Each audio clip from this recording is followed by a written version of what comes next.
बर' हारिया धंस जायोब्ला बेनि दायनिगिरिया बै जागोन जाय बर' हारिनि सम्पदखौ गाज्रि मुं सुयो। जायफोरा दिनै बर'नि माहारियारि सम्पदखौ मुं सुयो, बर' हारिया जुदि फैनाय समाव माबा मोनसे गाज्रि थासारि गोग्लैयोब्ला धंस गोग्लैयोब्ला बिनि दायनिगिरिया बैबायदि सुबुङा जागोन जायफोरा बर' हारिखौ गाज्रि मुं सुनानै हाखराव गोलैनो नागिरो। दुलाराय बर' फरायसा आफादा जों रावखौबो जों निमाहा होआ। दुलाराय बर' फरायसा आफादखौ सोरबा आसि देखायनानै बाथ्रा बुंदोंब्ला एबसुआ बैबायदि सुबुंनि थाखाय थै-थां जुजिगोन। बे 17टा गामिनि बर'फोरखौ जुदि सोरबा आसि देखायनानै बाथ्रा बुंदोंब्ला जोंनि बर'आनो जा गुबुनानो जा दारकुसि दखना दुलाराय बर' फरायसा आफाद, तामुलपुर जिल्ला दुलाराय बर' फरायसा आफाद आरो दुलाराय बर' फरायसा आफादा बैबादि सुबुंनि थाखाय जों थै-थां जुजिगोन। नोंथांमोना गिनो नाङा, रायजोफोर जों दङ।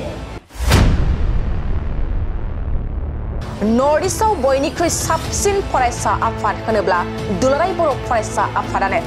नर्थ इस्टआवनो जोंखौ साबसिन फरायसा आफाद दङब्ला दुलाराय बर' फरायसा आफादखौ बुंनाय जायो। आं बुंनाय बाथ्रा नङा बेयो। आरो दुलाराय बर' फरायसा आफादखौ सोरबा आसि देखायनानै बाथ्रा बुंदोंब्ला जोंनि बर'आनो जा गुबुनानो जा एबसुआ बैबायदि सुबुंनि थाखाय थै-थां। बारहुंखाया बारगोन। 25 लाख बर' दङ होनदों। सासेबो गनाय नङा, जों गासिबो थैलांजोबगोन। आरो बिनि दायनिगिरिया आं दिनै एबसुनि सासे सोद्रोमा हिसाबै बुंगोन, जायफोरा दिनै बर'नि माहारियारि सम्पदखौ मुं सुयो, बर' हारिया जुदि फैनाय समाव माबा मोनसे गाज्रि थासारि गोग्लैयोब्ला धंस गोग्लैयोब्ला बिनि दायनिगिरिया बैबायदि सुबुङा जागोन जायफोरा बर' हारिखौ गाज्रि मुं सुनानै हाखराव गोलैनो नागिरो। दुलाराय बर' फरायसा आफादा जों रावखौबो जों निमाहा होआ।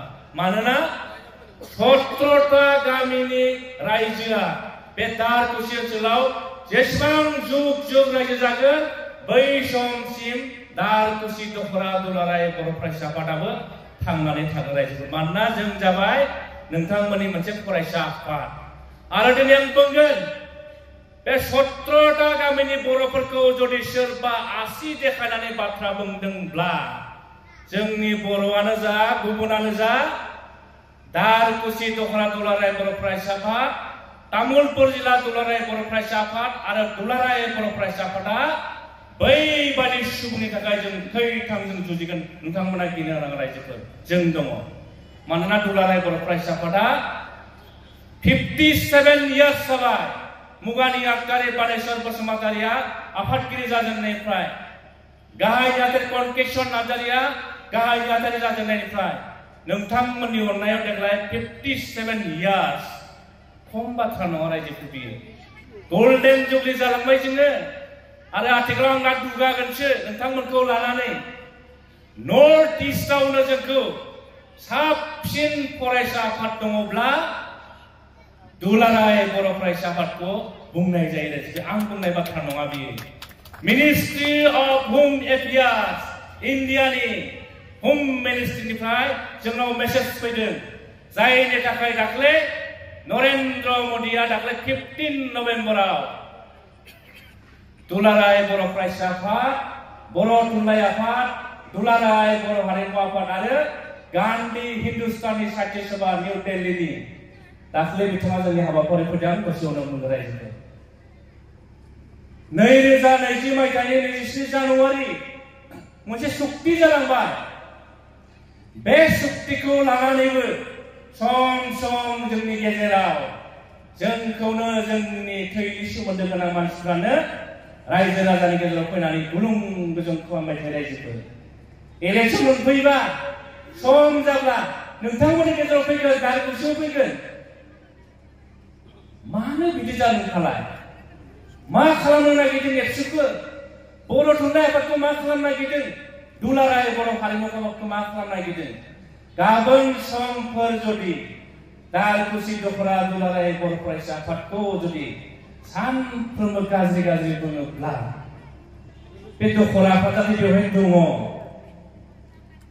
बे थानायानो जोंनि थाखाय जथेस्थ।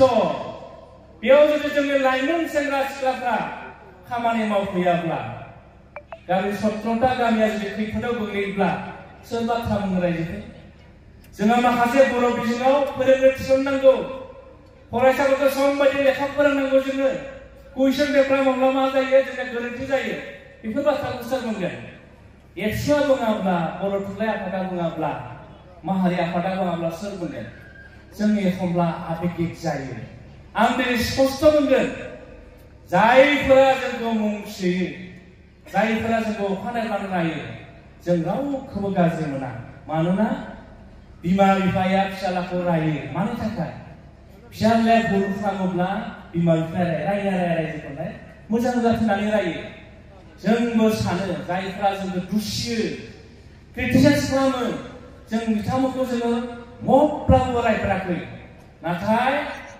सोंखारिनायनि मोनसे मा थायो लामा थायो नोंथाङा सोंखारि जोंखौ नाथाय नोंथाङा सोंखारिल' जाया जों मा मावनांगौ आसि देखायनानै हो स्पष्ट एबसुआ जोंनाव मोनसे डिटारमिनेसन दङ मावथांखि दङ दुलाराय बर' फरायसा आफादा फैबाय थानाय समाव मा मावगोन आथिखालनि एबसुनि गोख्रों आफादगिरि दिपेन बर'नि दैदेननायाव जोङो मोनसे थि खालामखाबाय रायजोखौ 2020 मायथाइनि 23 जानुवारि बिटिआर सुक्ति जाबाय एबसु एनडिपिनि मोनब्रै हानजा इउबिपिअ इउनाइटेड बड' पिपल अर्गानाइजेशन बे मोनथाम आफादा बे सुक्तिखौ खालामदों एबसुआ सागान होदों बेवहाय मोनसे समनि आफादगिरि प्रमद बर' आरो मोनसे समनि गाहाय नेहाथारि लरेन्स इस्लारि एबसुनि आखाइजोंनो सागान होजानाय बिटिआर सुक्ति माखासे दफाया मावफुंजाबाय माखासे दफाया दाबो मावफुंनो बाखि आरो फैबाय थानाय समाव दुलाराय बर' फरायसा आफादा बिटिआरनि मोनफ्रोमबो दफाखौ मावफुंनो थाखाय जोङो थि जाबाय रायजोफोर दायो मा मावदों आं नोंथांमोननो फोरमायनायजों लोगोसे नोंथांमोनखौ आङो दिनै बिबान लानो खावलायबाय दारकुसि ओनसोलनि 17टा गामिनि रायजो राजा बे ओनसोलनि मेलेमजिबि फोरोंगिरि समाजखौ दैदेननाय समाज सिबियारि नोंथांमोना अननानै मोननैसो बिबानखौ लानो नांगोन